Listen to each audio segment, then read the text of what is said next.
Dhjetra pensionist nga i gjithë vendi me pankarta të ndryshme dhe mbishkrime u mlodhën para gjykatës kushtetuese për të protestuar dhe për të kërkuar që rritja e pensioneve të bëhet në mënyrë lineare dhe jo sipas përqindjes.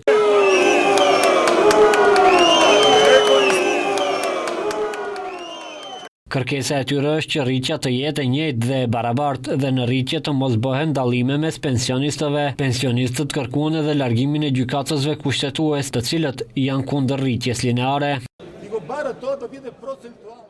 Rritje sipas përqindjes kërkojnë pensionistët që kanë pensione të larta, ku mbeti kujdesi për pensionistët që kanë pensione të ulta, që në të ardhmen e afërt me këtë pension nuk do të mund të mbulojnë as harxhimet bazike për jetë. Për këto duhet dikush të shqetësohet.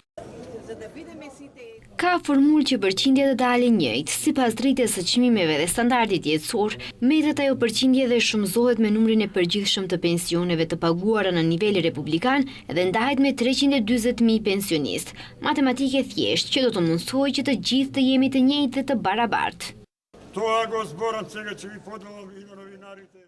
U qoftë haram buka dhe ujë të gjithë atyre që janë këtu.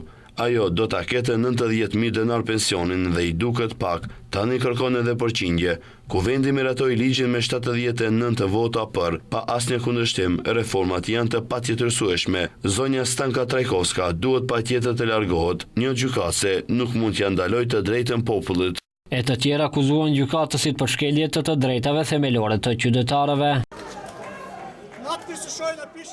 Të drejta themelore duhet të respektohen në vendin tonë. I pari që duhet të respektojë këto të drejta është gjykata kushtetuese. Neni 8, alinea 8 e qartëson siç duhet, humanizëm, solidaritet dhe drejtësi sociale.